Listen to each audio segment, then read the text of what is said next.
قل أفغير الله تأمروني أعبد أيها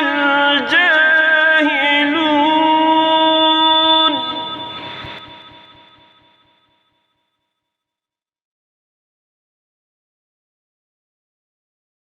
ولقد أوحي إليك وإلى الذين من قبلك لئن أشركت ليحبطن عملك ولتكونن من الخاسرين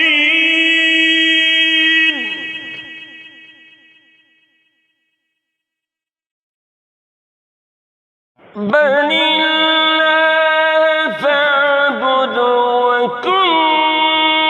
من الشاكرين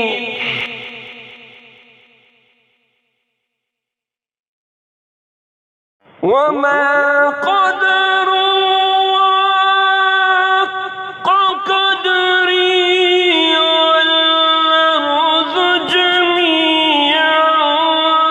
قبضته يوم القيامة والسماوات مطويات بيمينه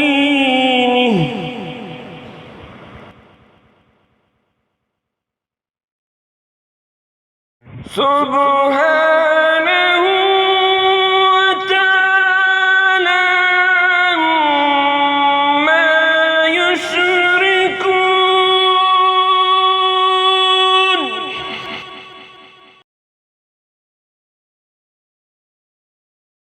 ونفخ في الصور فصعق من في السماوات ومن في الأرض إلا من شاء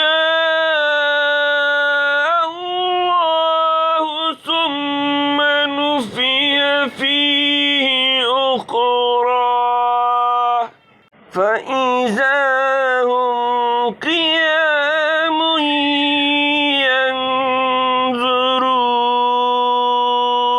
ينظرون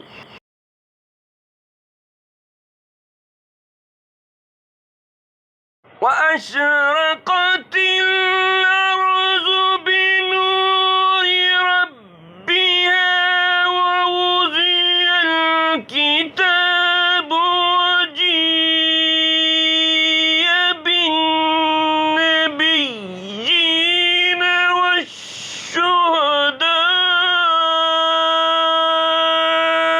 والشهداء وقضي بينهم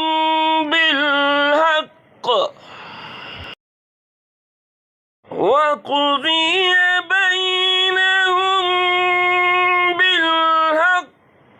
وهم لا يظلمون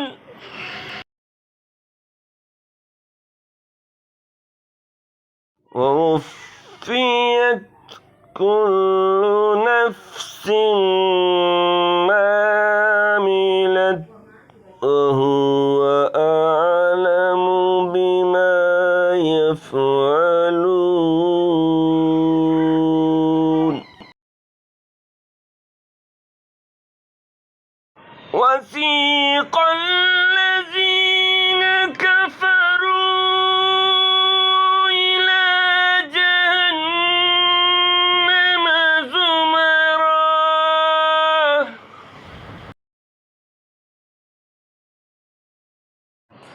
حتى إذا جاءوها فتحت أبوابها وقال لهم خزنتها ألم يأتكم رسلا منكم يتلون عليكم ربكم